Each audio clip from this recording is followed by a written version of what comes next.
Hi, Hello, hi, Gail. Gail. Greetings, y'all. So we've got a pretty exciting night. We have Missy Fox going to be joining us shortly. Dancing and Good grooving. Yes, evening. Paula. I think all Hi, of us were Kathy. That's dancing. okay. It was good. I could see it. Hi, Kathy. Hi, Rebecca. Yes, Missy will be joining us here in a few minutes. She's getting ready to log in. So we're pretty excited. We actually got our first guest on our podcast. So Woohoo. hopefully Yeah. we can score some more after this, right? Score some more. Hi, Hi, Robert. Hi, Robert. Robert. So I'm really glad Hi, everybody's Rebecca. getting on. Hi, Carol. We're going to let everybody get on here and then shortly. Hello, Jake Burt. Hi, Jane. Hi, Jane Burt. Sharon. Hi, Lime. Hi, Essie. Essie. Hello, Lime Green. Hi, Hello, Lime. Marie. Hi, Marie. Rice. Hi, Melody. Hello, Melody. Hello, Hi, everybody. Sharon, Paula. Essie. Trying not to miss anybody. Hi, Marie. Hi, Good to Valerie. see you. Hi, Vicky. Vicky. Susan. Hi, Hello, Susan. Susan. Hi, Kevin. Kevin. Go Detroit. Mm-hmm. That's all I know. I know nothing about Detroit. I know nothing about the teams. I just know go Detroit. And Kevin appreciates it, right? I don't know nothing about it. So what's going on at the nest? Thanks to Barb and Liz, we have a great guest that happened to be at the nest. So you guys ran into Missy at the nest. And Yeah. I think it's, hi, Jan. I think that it's great that you guys got her to come on here. So, and I'm excited because it's our first like real guest. I'm kind of nervous. Like, Right? She's gonna Yeah. do great. Like she's very excited, and she has so much. Hi, Debbie. She has hi, so Kathy. much. Hi, Debbie. Hi, Valerie.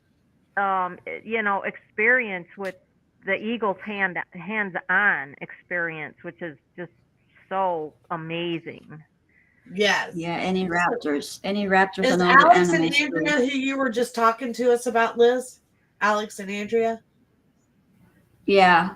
Yeah, from Yeah. Louisiana. Yeah, that is sad. Very, very, very sad. Yeah. Very, Yeah, very we were just sad. talking about that. We were just talking about it. But yes, Valerie, Yeah, very, very sad. And boy, we got a lot of people here. Make sure we didn't yes, miss we're anybody. Hi, waiting. Denise. Good to see you.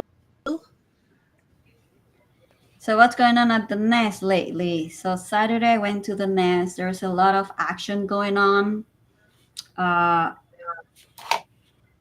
hawk was bothering the owls, of course. Then after that, F-23 saw that, and then she took off from the snack tree to the overhead of the tree just to watch what's going on, because there was Papa Owl versus Hawk. They were battling it out. And the Hawk take off and then went to the front pine. F-23 vocalized and then watched that Hawk. Then the Hawk left. So yeah, it was very interesting. Then they did the switch. F-23 sounded the alert. And M15 came like a bully out of nowhere. He was maneuvering. I'm like, are you mimicking F-23 now? He was like doing this maneuver, and then he just landed it on top above the cam. F-23 joined him. They were both warning the adult eagle that was flying by. So that was a big story right there. Yeah. But the adult eagle kept moving on, which was Hi, great. Judy. Hi, Sharon. Hi, Jane. Don't So want to it's leave been nobody out. interesting. And of course, after I went home, Sapatol, beautiful Sapatol, landed at the attic. I'm like, really? Never fails. Yeah. Hello, Sharon.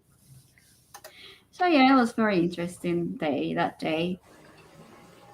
A lot of visitors, a lot of going on, a lot of birds flying in and out. I know what. N15 was like, he was preening so beautifully. And then this bird was flew by. He was like, what was that? Laughing. I'm like, oh, look at that. Yeah, those flying maneuvers were crazy. Like I got a whole bunch of those. and I actually I haven't done them yet. I want to put them all into a GIF so that you can kind of see his crazy moves. It's insane.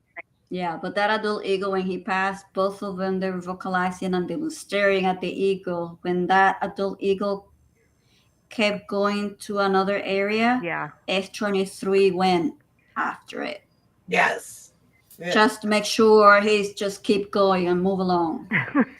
Yeah, Exactly.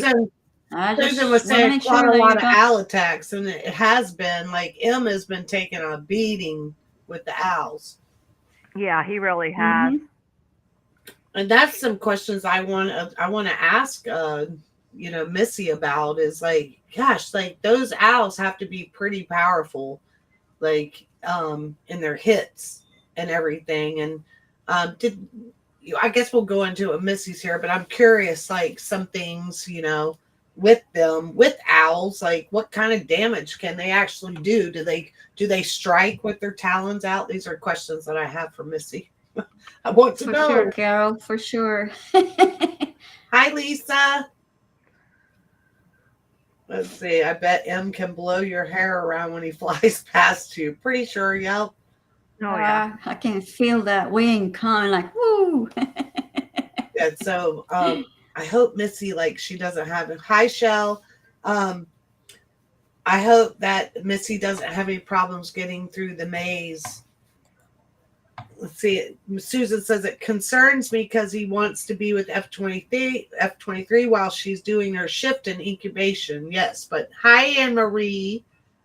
Yeah, it's pretty hard because he's up there and then the owl comes by and strikes him. I saw the other one the other night, just knocks him clear off, and then he comes around, flies back around the other side, but it's just catches him off guard. That's what the sad part about it, because he's always preening himself or something, and then he gets knocked off. Yeah, exactly. it is crazy, like, because their talons, they're locked, but then they know to let go, when they get hit, so that, their legs don't get broken or whatnot. Yes, Judy, Desiree's not going to make it tonight. She's got a lot going on with holiday time and Christmas parties and everything, so she wasn't able to make it. And I don't think she'll be here the rest of the year, probably. Yeah, a lot of going on, and then she's working too. Yeah. A lot of working shift as a nurse. Yes. So I know everybody's getting ready for the holidays, so I hope everyone has a good Christmas. Hi, Betty. How are you from Mississippi? Nice. Thank you for joining us. We're all still waiting on Missy to get in, to give her a little time to go through the maze of Restream. So yeah, thanks, Judy. We appreciate that. Liz, Barb, and I, we always try to make sure. In fact, we do very well of being here every Tuesday. This podcast means a lot to us. We miss Tito, Rebecca, for sure. And he's Tito been working a lot too. Yeah, he's working a lot. He'll be back. But we have your 3 troopers as always. So we're always here, and you guys mean a lot to us. So we make sure. I know I missed a couple, but my granddaughter is very, very important. But yeah. Barb, I don't think you've missed one. No. I don't think, Liz, you haven't missed one. Nope. No. I think okay.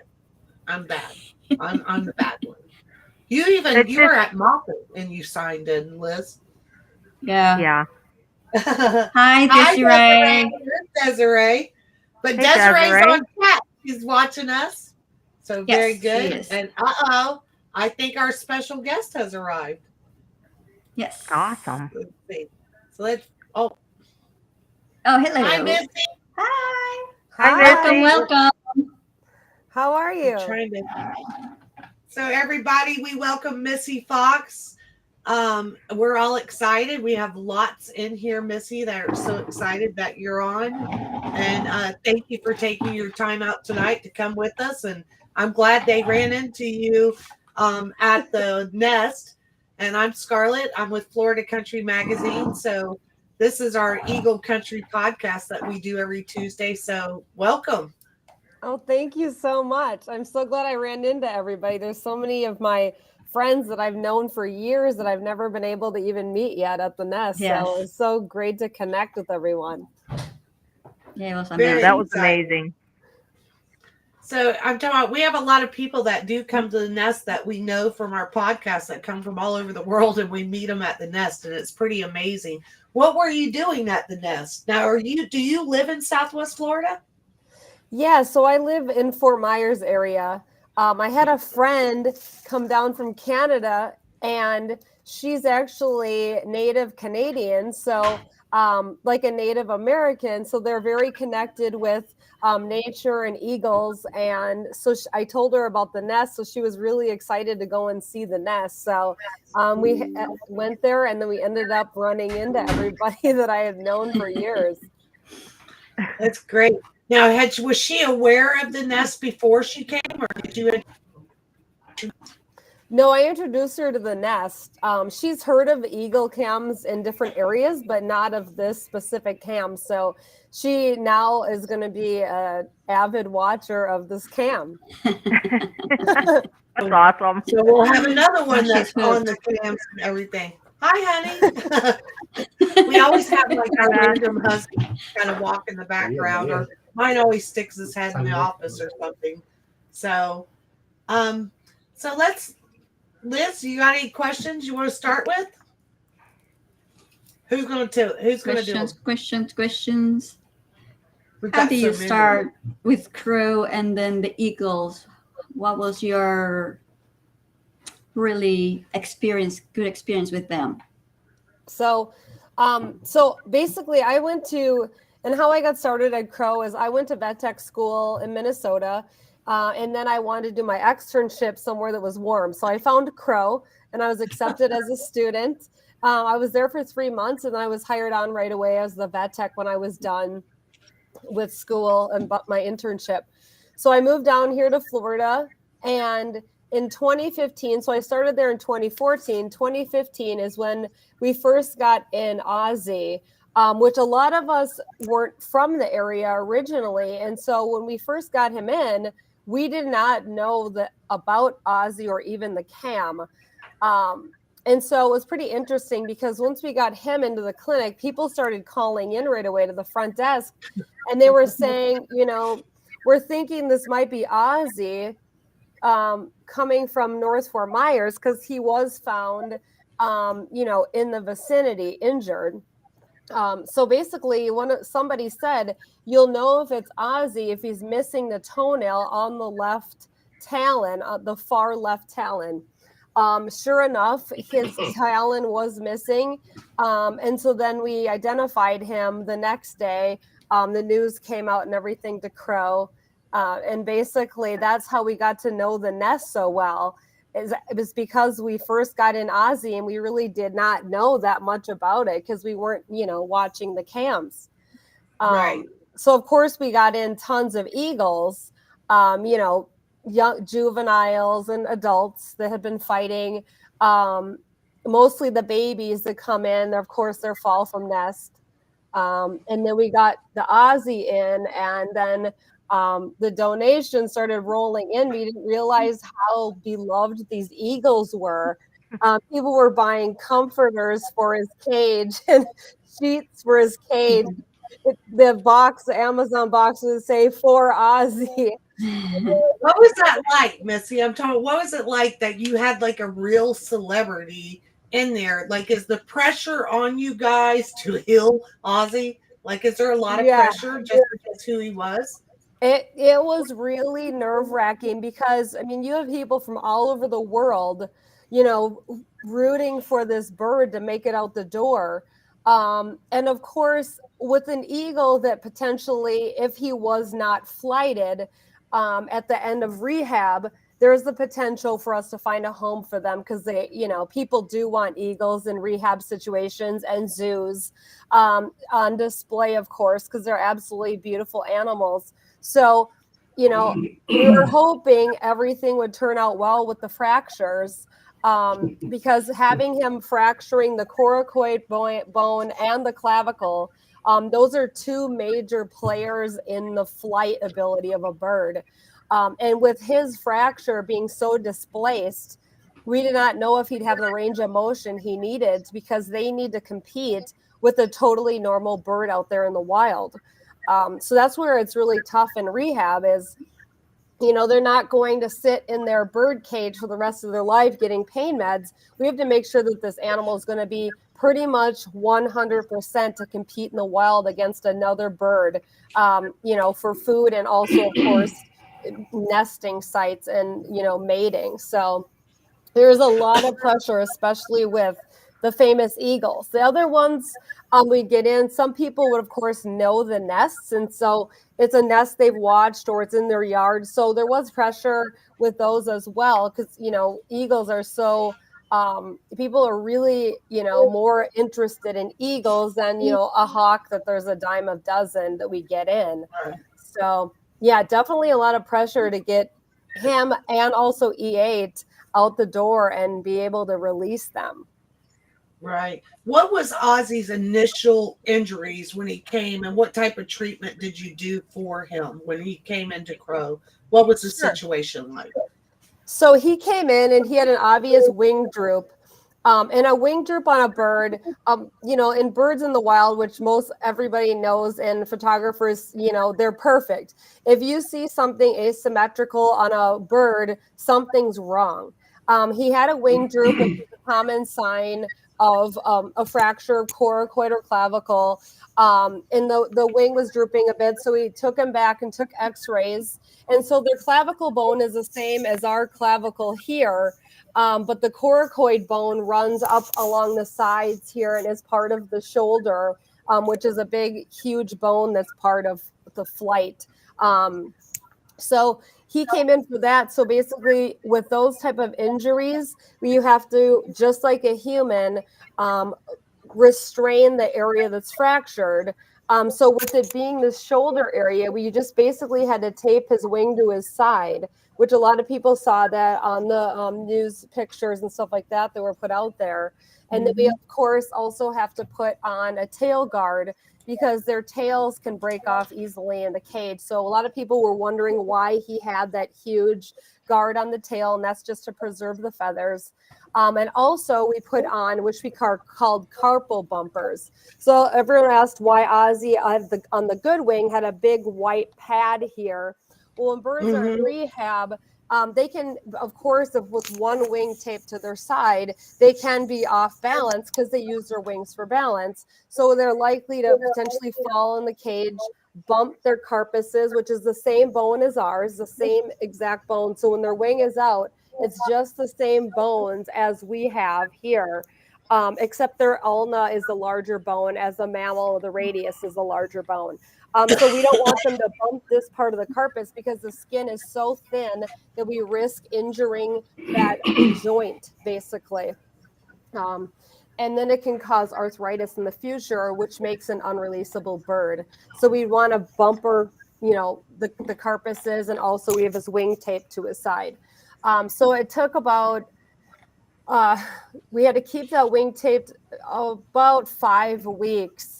But we're doing physical therapy every other day. So we're untaping it.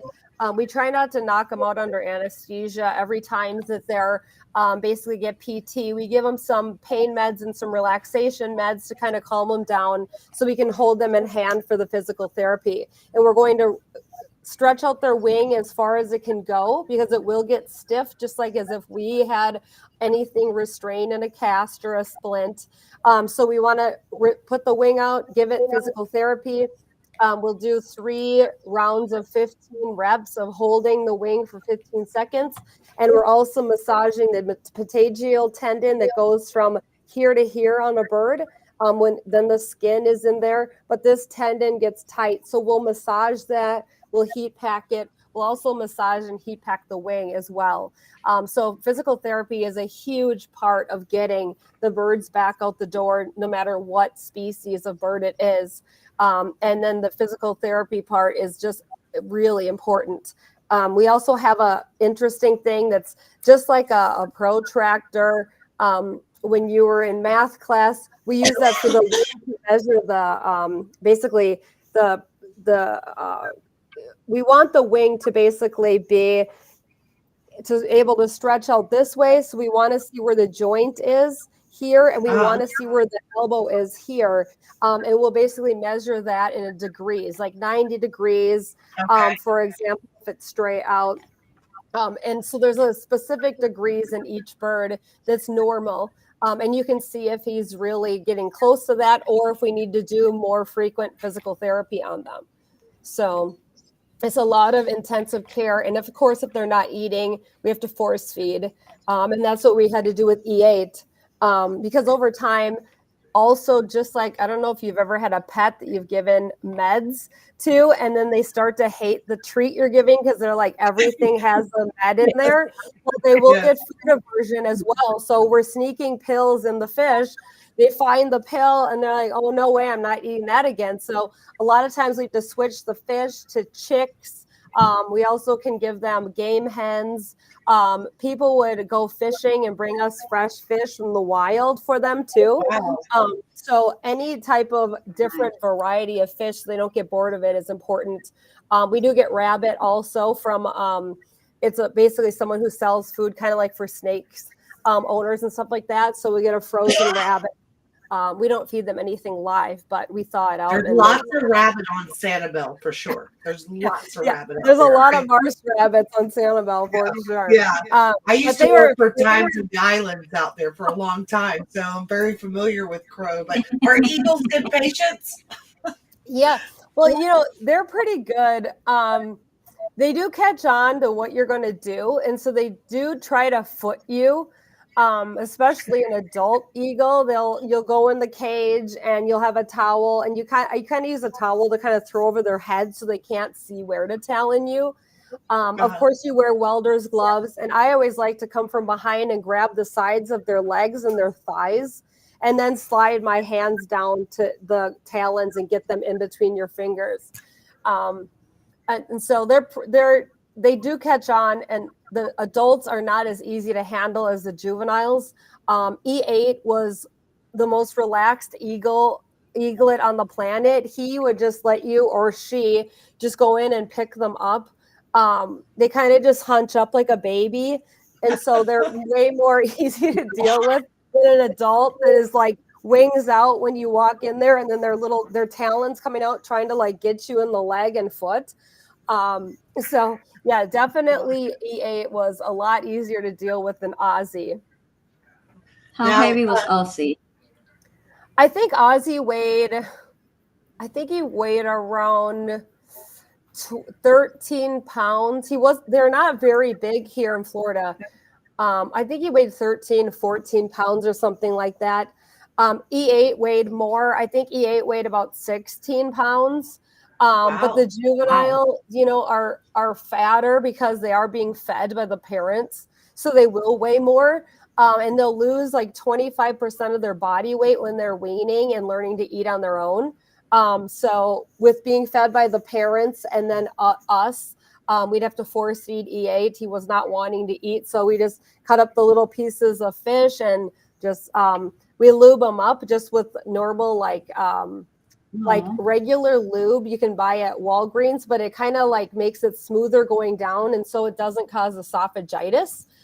Because just like us, if someone was sticking their finger down our throat multiple times a day, you'd get a sore throat. So we try to avoid that. And then hopefully every day we're like, come on, eat on your own. And then they suddenly would just eat on their own. Our lives are so much easier because you feel terrible just, you know, putting the food down, but you had no choice. You had to feed them.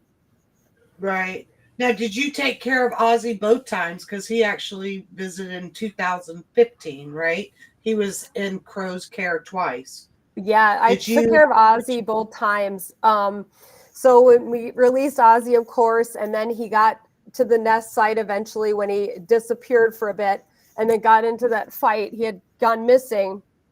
And then someone called us and said they had found him. So one of our volunteers, which they didn't know it was him at first, they sent us a photo, and we saw that it had a band, so we knew it was Ozzy. And so one of our volunteers went and grabbed him and brought him in right away that night. And I was there when he arrived, and we basically knocked him under anesthesia because he was he was bright enough where we felt comfortable putting him under anesthesia. We cleaned out his wounds as best as we could that night. As he was pretty torn up by the other eagle. I mean, it was severe wounds underneath his sides, and he had broken toes, and his feet were just torn up and all bloody from fighting because so he was in bad shape. He was in really bad shape. Yeah, he was in bad shape because the wound had been, he had been gone missing, I think maybe about a week after we saw him fight with, we think was M15. He had gone missing a week. So that gives, of course, the maggots a week to start eating away at flesh. And in the wild, I mean, maggots, we can get medical grade maggots, in the hospital, which we've ordered in the past for sea turtles that we were working on. But they basically eat the dead flesh only, whereas opposed to maggots in the wild will eat live and dead flesh. So they had been chewing through into his coelomic cavity, unfortunately. And then on top of that, he was septic. Because the wounds were, so deep, they were basically into the coelomic cavity, which is kind of just internally. I do want to just kind of tell people that you're being very honest with us, and I appreciate that. Some people might find it hard to hear, especially because you love Ozzy so much, but we're not really here. Like Missy is here to tell us the facts. And I love that. So if it is a little bit too much for you guys to hear this, then I ask maybe you want to turn it off for a little while and come back. But I'm asking because I would like to be educated and know what happens. So I really appreciate it, Missy. But I do know as we hear these things, it's kind of hard to digest for a moment. So go ahead, because I'm talking about, I want to understand like how ill he was the last time. I know that some people keep asking the question if you felt, Missy, maybe Ozzy was released too soon the first time. Do you think No, he was completely conditioned. He was with us for 3 months the first time he was with us. And we were also concerned about releasing, and we were also up against, trying to get him back out there for breeding season, because Harriet didn't have no new mates were really there all the time. So we were like hoping we could get him out the door and healed in time for mating season so she could find Ozzy again. We tried our best to do that. And so when we condition them, they go from in the hospital with me, because I'm a vet tech. I'm basically, just like a human nurse. We do, all the medical procedures upstairs, and then they're moved out to rehab outside, and they're basically more left on their own. If we feel like they need to have carpal bumpers put on outside, we can do that, because we don't want them flying back and forth, because sometimes they'll fly full blast into a wall because they're, they want to get out of the cage, and then they'll smack their wings up. And that can, of course, prevent them from getting released too. So we were so worried that he would do that. So that's why we kept him bumpered the entire time, because we did not want one single thing to go wrong with this bird, because we were just so lucky that his coracoid and clavicle were able to heal, even though it was really displaced. So they're supposed to be up and down, these coracoid bones and clavicle, and his was turned in like this. It was so fractured, but he was able to basically Is that from another fight? You think, was that from another fight? We're not sure. We don't know if he was hit by car or what, because someone found him just down that first time. So now, we're unsure. The second time, I'm sorry, Missy, didn't mean to cut you off. Absolutely. Someone had said that they had heard that Ozzy was found. Marie Miller said that she heard he was found in a tangled and wire. Do you know if that was true? No, he was actually standing on someone's front step in North Fort Myers. The lady called us basically and said, I have this eagle standing here on my front porch. And he looks kind of sad, like, just not wanting to like go away from the area. And it had been raining too. So she sent us a photo of Ozzy, which we didn't know was him, of course, and then we saw the band right away. So we knew it was him because it was in North Fort Myers and not too far away from the nest site. So we're you know, he must have fought and then flew somewhere and then ended up debilitated from the wounds and not able to hunt, you know, because of pain and his fractured toes and everything like that. So yeah, he wasn't hung up in barbed wire. He just was severely injured by the fight. Good. And I'm talking about it's he unfortunately did not make it due to his injury. Yeah. And so he came in and yeah. No, go ahead. Oh, when he came in, we basically we'll start them on IV catheters, just like when you're, you know, sick in the hospital, to get them basically IV antibiotics, so they'll kick in faster. Of course, he was on really good pain meds. You know, they're on opioids, so he was pain free. And it was just, unfortunately, because he had been missing. Like if someone could have found him shortly after the fight, he probably would have made it, because those are wounds that we could have fixed. The problem was the maggots had enough time to start working away at the, you know, muscle and everything, and get into his coelomic cavity, which with birds, they don't have a diaphragm. It's just one big open cavity that houses all the organs. And then also he was septic as well.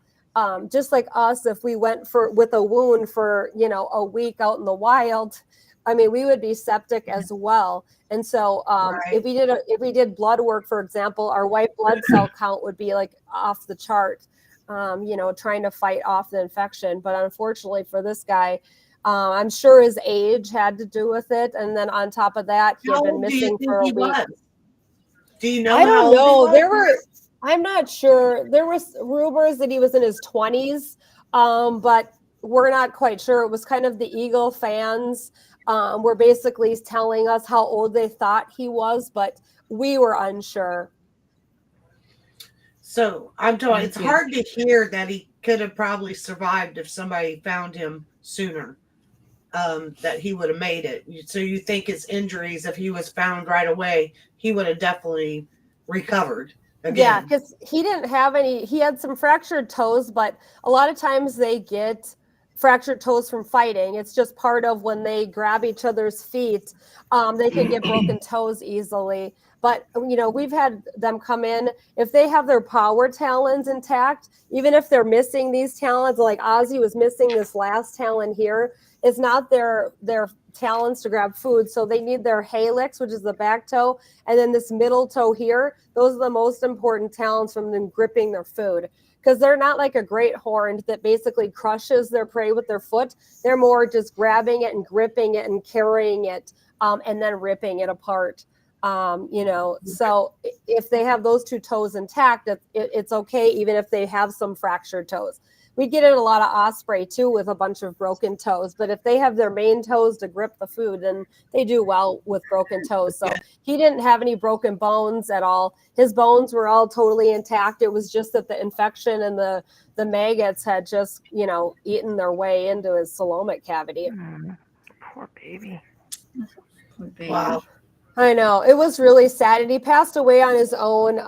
I had gone home for the night because I stayed late because we were working with him and we wanted him comfortable and everything, and we were going to basically, you know, work on him and do surgery again, you know, and slowly work on the wounds, because you can't close them up because they're necrotic, and so it's debriding the dead tissue to get the live tissue to come back. And you know, but you know, unfortunately he was septic, so even though we gave him antibiotics IV, you know, overnight it's not going to, you know, work that fast. He had gone too long without them. That's to when you myself heartbroken. You felt he's a very, very famous Al, and have to tell her it didn't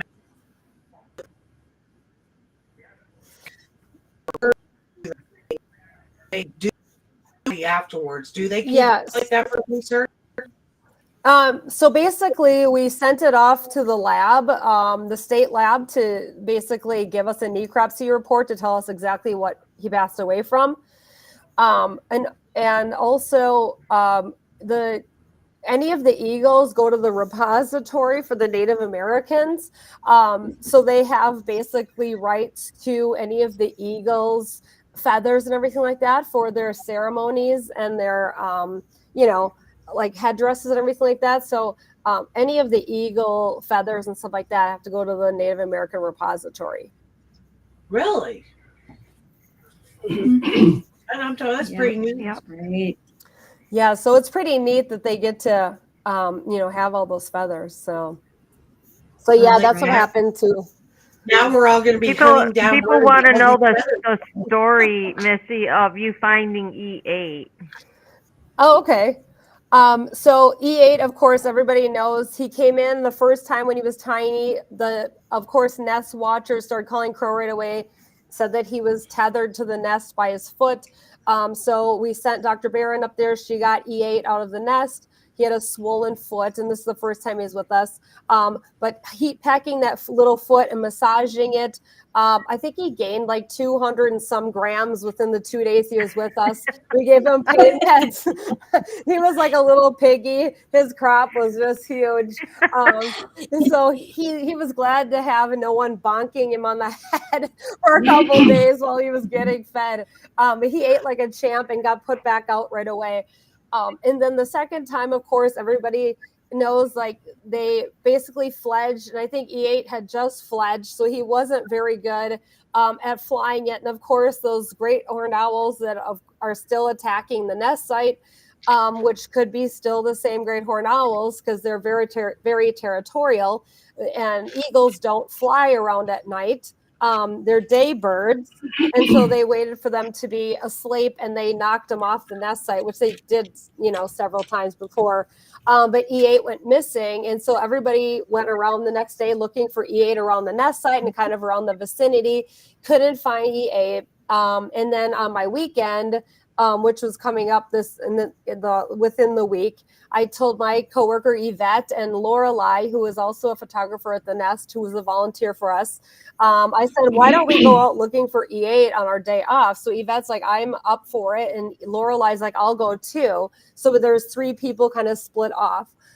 So we went over to Publix. We started there and went all in the woods behind Publix, which was really hairy back there. It's like thick, and there are venomous snakes, of course, in Florida. So we were wearing leather boots.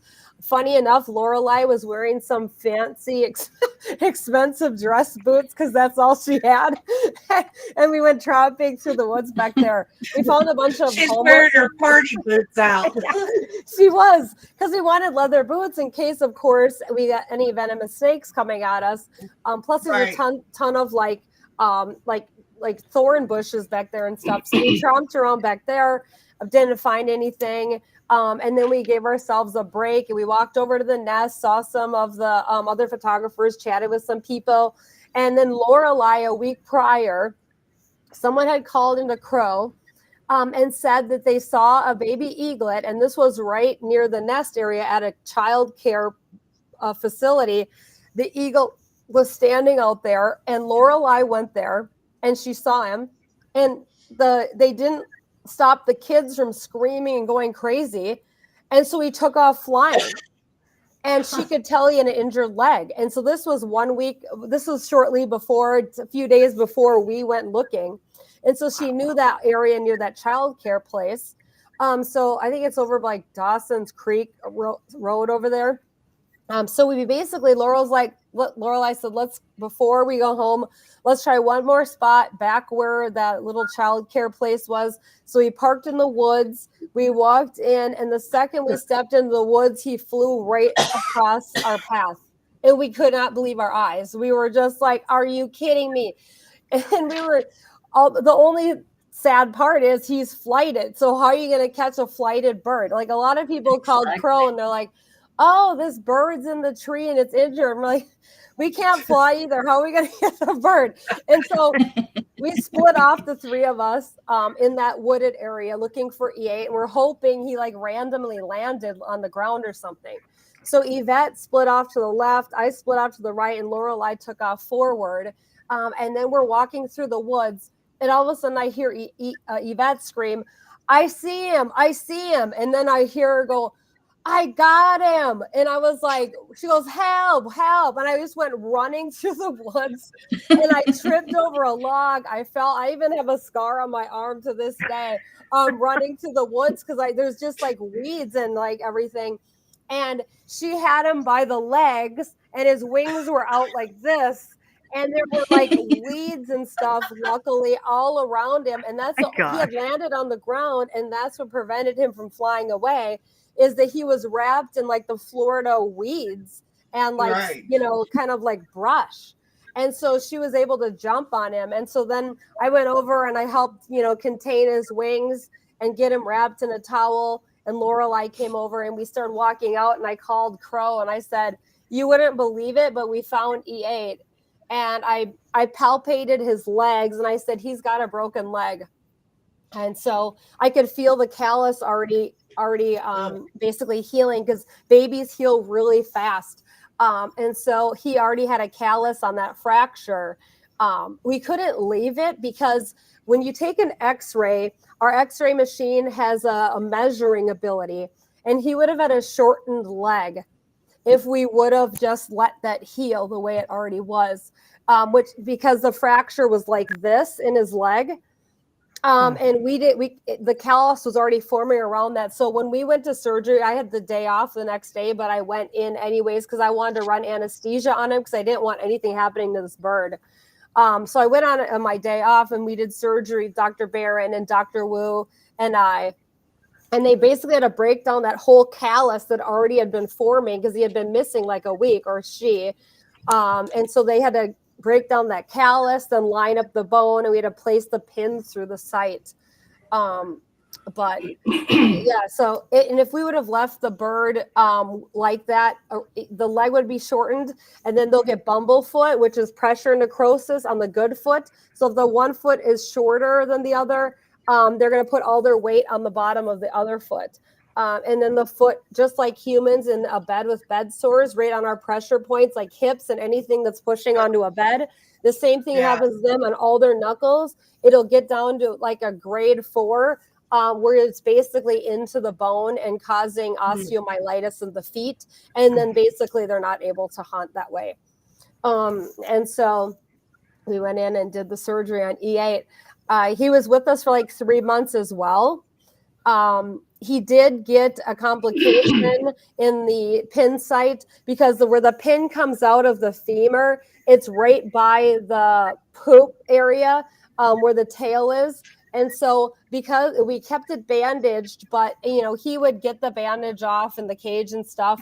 And he did get some osteomyelitis, which is basically inflammation in the bone. So we had to treat that site, unfortunately, with antibiotics right in the bone, which is a really strong antibiotic called amikacin, which is tough on the kidneys. So then we had to give him fluids while we were doing that. So the poor eaglet went through so much, but he did amazing. And he, like I said, he was so great to work with. The neatest bird. He was just like relaxed. So we never, you know, we don't know the sex of him or her. When they are adults, you can x-ray them and see the testes on the x-ray. And so you can identify if a bird is a female or male. Of course, size matters too. The males are smaller than the female, as we all know.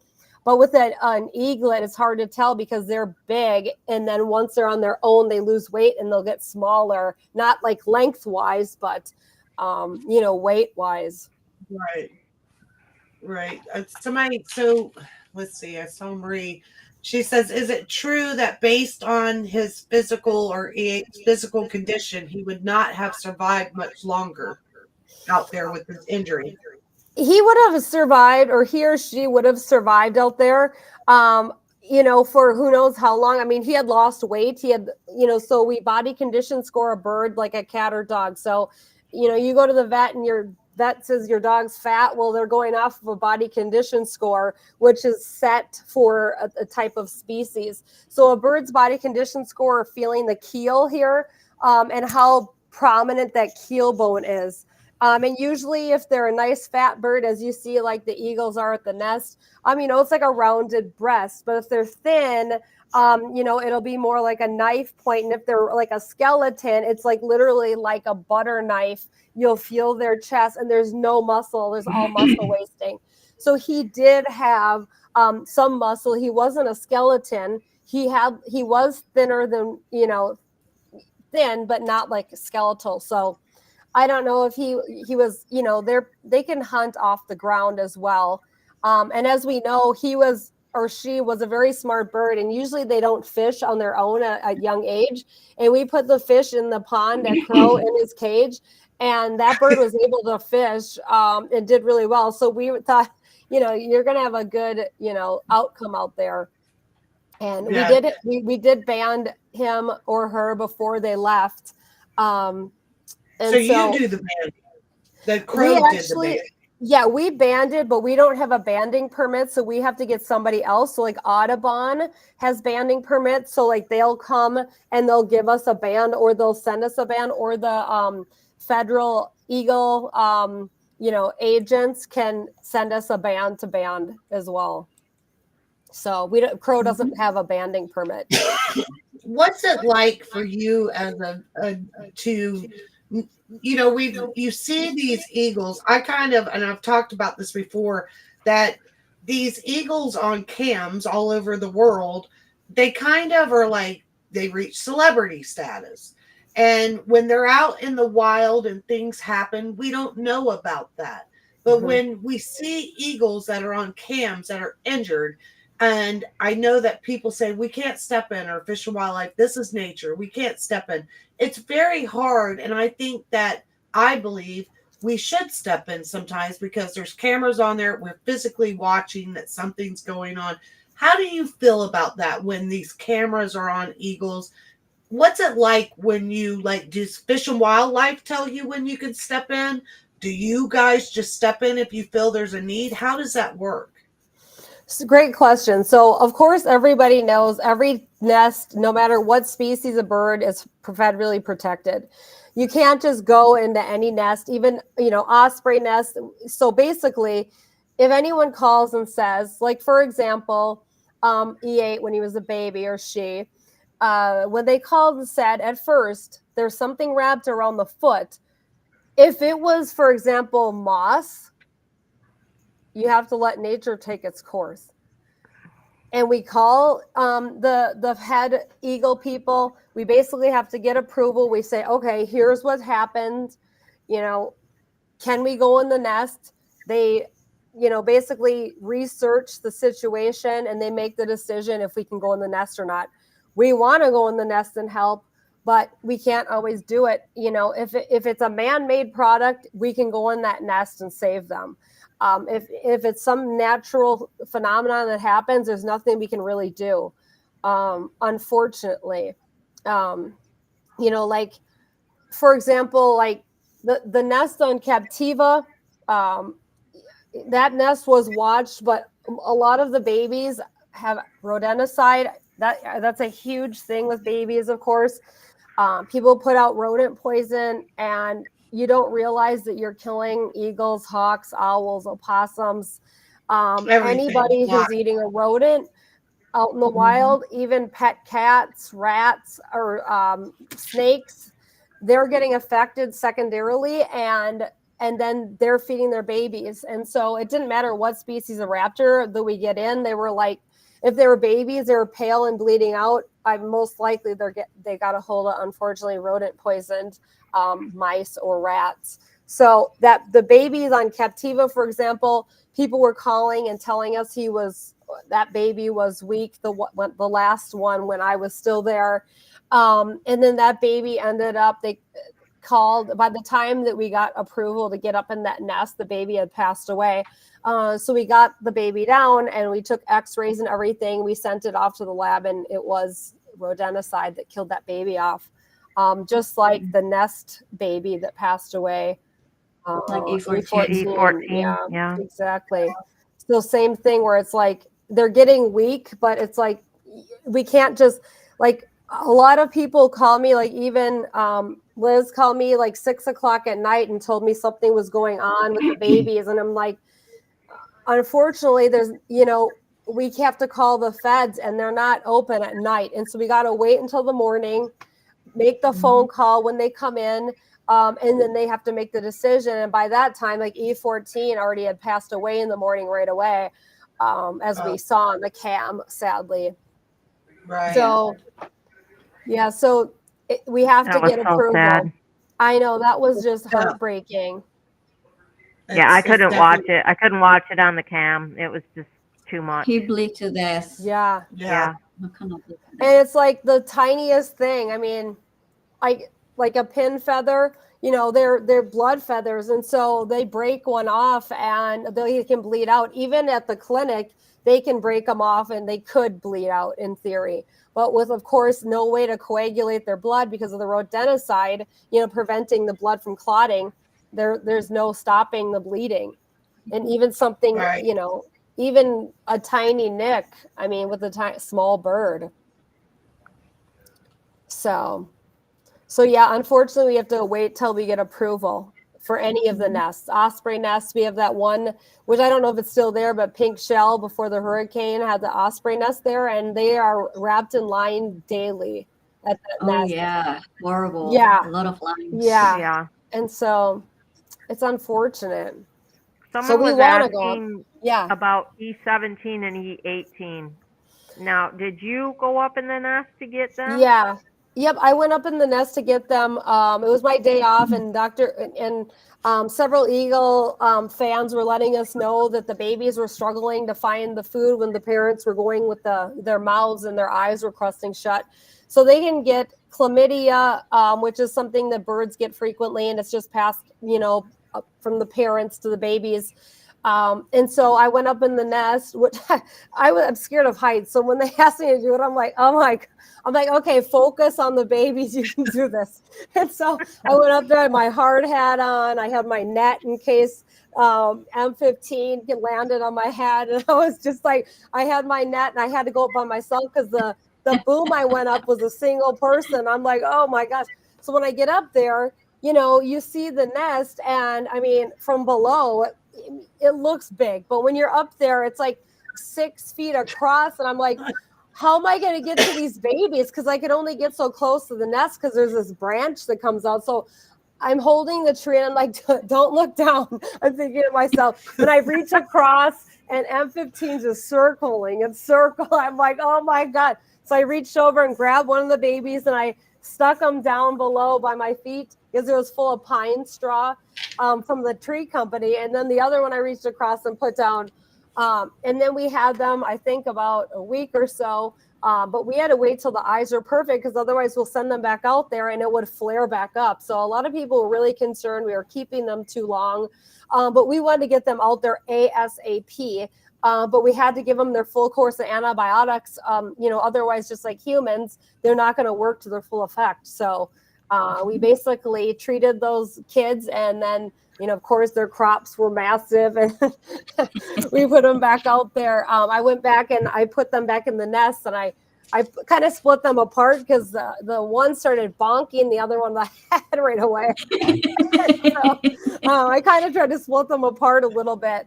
And, and then we all kind of waited along over by the church in hopes they'd come back. But I basically went home. I gave up over time. But then I heard that they, finally came back to the nest. And we're all like, oh, my gosh, thank you. Because we were so worried we'd have to raise them. Were 17 and 18 bonking each other at crow and had to be separated? Yeah, they were bonking. So basically what we do is make towel nests, and we had them in the same cage, but we had one in their own towel nest in the cage and one like in the other area in their towel nest in the cage. Yeah. So they were on their eagle timeout. Timeout. Yeah. That is so That is funny. funny though. I really appreciate it because I know that people sometimes they get upset that no one goes in right away and rescues eagles, but all of that's handled differently. And I know the Pritchetts, they blame the Pritchetts for not allowing, and this is totally controlled. So I really, really appreciate you explaining that. I know that working in environmental, I know that there's a lot of things that is out of our control, even though we want to get in there and help them. There's protocol for this. Absolutely. And people did get upset and they said, Crow, you don't care. They're writing us on Facebook, calling on the phone. And we're like, our hands are literally tied. These birds are federally protected. We can't go in there. Like, we'll lose our license and permit, and then we can't treat any of these birds. Then they have nowhere to go in that area. So, you know, we basically have to follow the rules. Unfortunately, we did feel, you know, we're heartbroken too, because we're all animal people. You know, we want to get out there immediately and get that baby rescued, but you know, we're waiting for the go. And then the second they say go, we send a volunteer out there, or we're out there personally ourselves as the staff members doing what we can. Have you treated any eagles? Have you treated any eagle with lead poisoning? We don't really see that much lead poisoning in our area, because, well, they could eat, you know, fishing, sinkers and stuff like that. But typically, because there's not as much hunting in the area we're located, because it's more people's properties and things like that, we don't end up having as much lead issue, because they're not eating like a, you know, a deer that someone shot and dressed on the spot and left all the guts out there, you know, for the birds and animals to eat, and not thinking, you know, the lead from your shot is still in the GI tract and everything you're leaving behind for the wildlife. And every species is being affected, even opossums. Yeah, Marie, so Marie wants to know if you know the amount of lead can be lethal for an eagle. It honestly depends on the eagle, because it builds over time.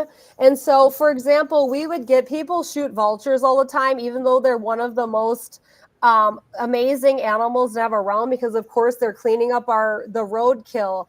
And people hate them for some reason and shoot at them. And so we get a lot of the buzzards in, or black vultures, the turkey vultures we have down here, and they would end up having shot in them. Whereas if the shot is in the muscle, we leave it in there. It's not going to affect them. It has to be in the GI tract.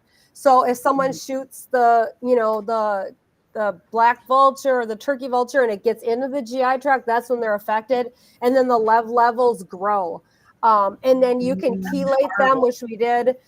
They end up with paresis, meaning they can't move their back legs. We actually had a mourning dove that somebody shot, and they were paretic and couldn't walk because of the shot in them, and they were lead poisoned mourning dove. I mean, it's really sad how many people just randomly shoot animals, but it depends on the animal. Cranes. They, for some reason, sandhill cranes. I've seen a lot where people shoot them with bow and arrows and all kinds of stuff. It's terrible. People will even like golf them, like they don't like them in the golf courses. And we got in ones that had broken legs because people golfed golf balls at them and broke their legs in the golf courses. I mean, it was terrible, the things that we'd see, you know, and not thinking of the pain. I mean, it's no different than you breaking your leg. It's not like they don't experience pain like a human. They do. They're in pain. And then they're out there.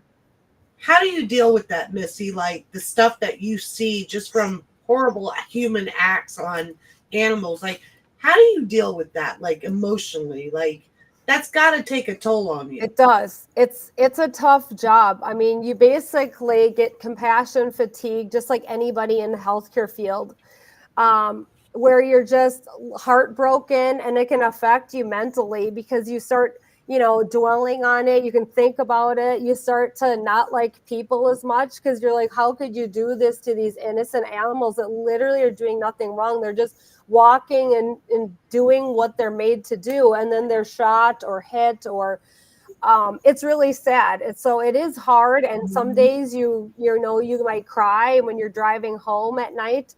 I know we were all crying when Ozzy died, just like everybody else. I mean, you know, I held Ozzy in my arms, and you know, so many times, and it was just like, you know, it is heartbreaking. It is Yeah. hard, but you do have to think positive and think there are the good people in the world, like all of us, that are trying to spread the word out there and educate people Exactly. about animals and try to get people to like animals more. Like my big thing was opossum. To a lot of people hate them, but they're my favorite mammal. I And so love I'm like, them. I always Love gave 'em. presentations. I'm like, at the end, I was like, do you like opossums? They're like, yes, they're amazing. So it's all about educating people, and you got to look at the positive sides, because there are good people out there like all of us on this Yes. podcast right now. What do you do now? You're no longer with Crow. What do you do now? Yeah, so now I'm still a vet tech, but it's kind of a new concept out of Los Angeles, California. I work from home. I triage animals over chat and on video. Wow. So it's pretty interesting. And then we have clinics out there, and I basically get you into the clinic if you need to go. Otherwise, I send you to the ER, or I can give you some home remedies and stuff like that for your cats and dogs. So you're like a teledoc. It's telehealth. Yeah, exactly. I love Pretty it. cool. Technology's come a long way, huh? Right. Did you ever think you'd be doing this? No, I mean, I'm drinking my coffee, having breakfast, and I get a diarrhea picture at 6 a.m. I'm like, you never know what kind of picture you're gonna get. Like people, it's kind of, people don't know that male mammals have nipples, so a lot of times people are wondering why their cat or dog has these bumps on their stomach, and it's a male. It's like, well, they have nipples too. so you never know what kind of question you're going to get for the day. So That's awesome. Debbie Meyer said that Bashful was so cute. Oh my gosh, Bashy was my soulmate. I actually have a picture of Bashy right here at my desk that I look at every day. Here's Bashy. Oh, yeah. I love that little man. He was like my little guy. So And what was the name of the white egret that used to meet you all the time when you were walking? George, that's George. it. I couldn't remember, but yeah. Yeah, George. Yeah, George was awesome. He disappeared. He was at Crow for maybe like 15 years. So we think that, he must have passed away from old age, because that guy was around forever. He'd come right in the building. The volunteers would be doing laundry. George is just standing, looking around the laundry room. He'd go walking in the kitchen, sometimes looking for fish. We're like, no, we're not giving you any fish. And then Lola, our little kestrel, she would be on her perch in the kitchen. And then she started going, we knew that something was wrong. And here's George standing in the kitchen. She's like yelling at George. George. George is in the kitchen. We're like, George, get out of That's here. fun. So That's anyway, hilarious. Yes, That is so thank you awesome. so much. Yeah, for thank you, coming Missy, on. for all you do and everything you I'd have like done. to have you back. I think we could talk to you forever, and I see everyone over here like have really enjoyed you. We appreciate Mhm. you're actually our first guest. So oh, no way. That's awesome. yeah, so Your we're first looking one. forward. I know we love this podcast, and it's like a family to us. Everyone on here we know very, well from the podcast. So it's Yes. I really thank you so much for coming on, and Barb and Liz for making the connection. I really Absolutely. enjoyed it. Yeah, we're Like all I said, Eagle thank you. family members, I feel. Yes, Yeah. for sure. And I can't tell you, like, it meant so much with you just explaining the process of a lot of like going into the nest, because we hear that a lot, Yeah. and a lot of people get frustrated and they think that we can go climb the tree and get them out. So Yeah. it's We nice want know to. that, yeah, but you guys are held back too, and I know that the Pritchett's do a lot with this cam and educating people, and I'm sure the Pritchett's feel the same way. They want to climb up that tree and help them too, but Yeah. Politics. I have to follow. Yeah. You have to Yeah. go through it. You got to follow the rules of, the feds. You can't go against them. Definitely. They can put a hurting on you for sure, and like you Yeah. said, make you lose your license and stuff. Yeah. So we don't want to go there. And don't Uber the Eagles any meals. Did you Yeah, hear about right. that? Yeah, Oh, no I more heard about DoorDash that. to the Oh, nest. man, I heard about that. DoorDash, That was a yeah. nightmare.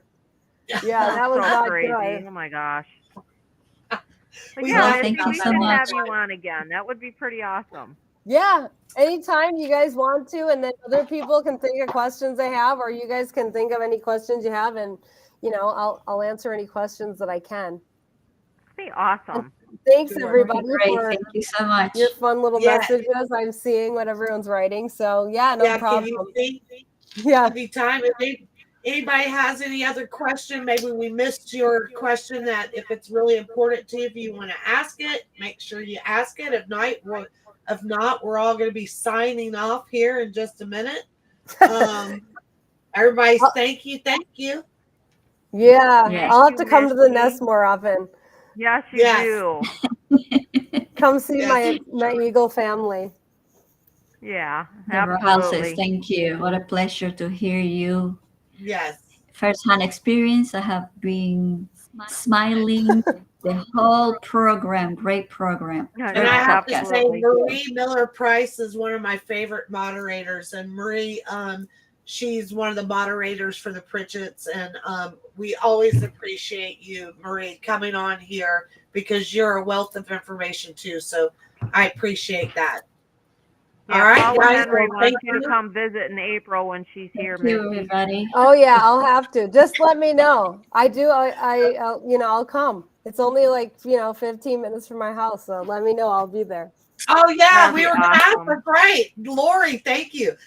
So there was something like these owls that do the owl strike all the time on poor M15 lately. Like, how much damage can those great horned owls do? Do you know if they hit when they hit them? Is it with open talons? Like, Yeah, can they do? yeah, they're hitting with open talons, and it can puncture them. But the most damage that gray horns do is when they crush, because they can crush up to 3,000 pounds per square inch. The great horns. Eagles are about No. 1,000. Yeah, and so they're made to just crush their prey. And so if they're hitting open-handed, it's not like they can grab the eagle. If they grab the eagle, of course, they could rip the skin, but they're more hitting them with open feet. So they could definitely do some puncture wounds on them. But, depending where they get it, of course, if they got it on the face or the eyes, it could do damage. But I mean, they do have feathers, and the feathers are pretty thick. And also they have the under feathers and like the down feathers too. So they do have quite a bit of feathers on like their body, for a quick strike. It's not like they're staying latched on. They kind of just bang and they're out. Well, they did like a couple of weeks ago, M15 and one of the owls, like they locked talons. Oh my gosh. That was pretty scary. That was crazy. And the Oh owl my did Lord. have, now that I think about it, after we watched the video, the owl did have M15 pretty good, but he ended up getting away. I did not know that. How much can an eagle crush? Because About I 1,000. heard they can break your arm.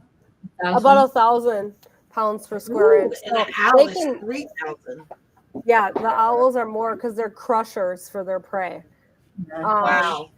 So Wow. yeah, so they can definitely do damage, both of them.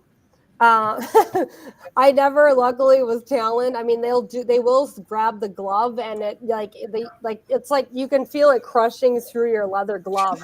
But you try not to let that happen.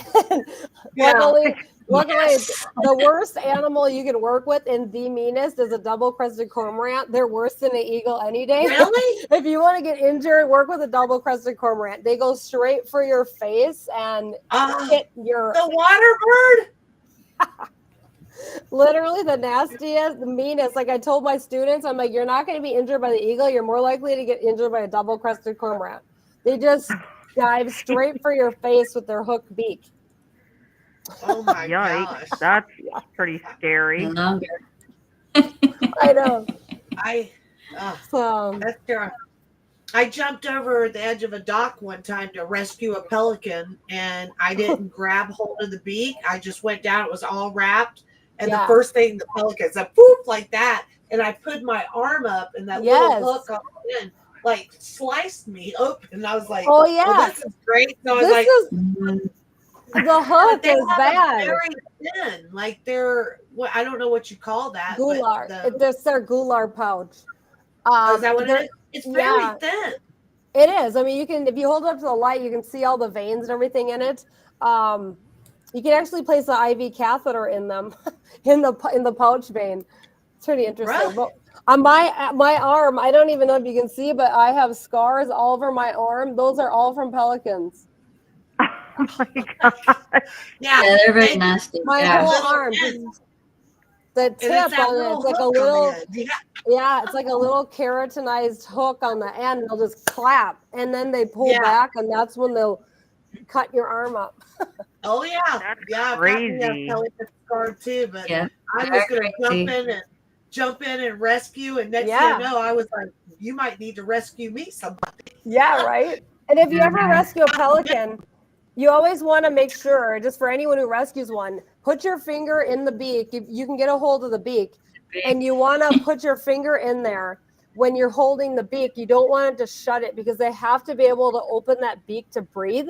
And we get them in with the beaks taped shut, and they can't breathe, and they can basically suffocate. So if you ever get a pelican, we just You take the slip a beak like finger this, in and top hold. and then bottom, and then you can just hold it shut like this, because I did not you'll know that. suffocate the pelican. Yeah.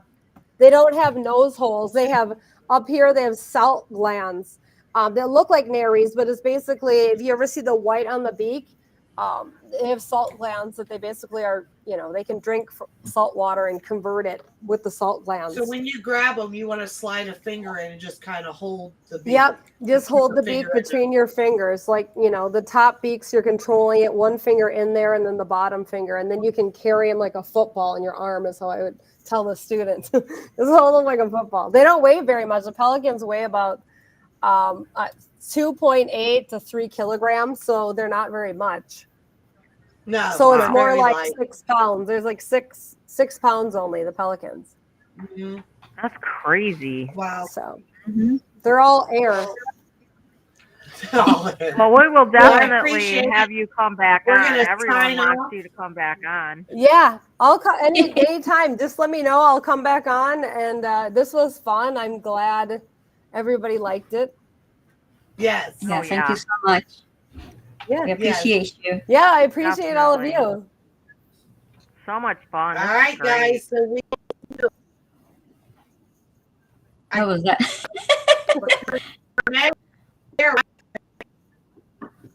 good night, everybody, and we will see All right. you Good next night, Tuesday. everybody.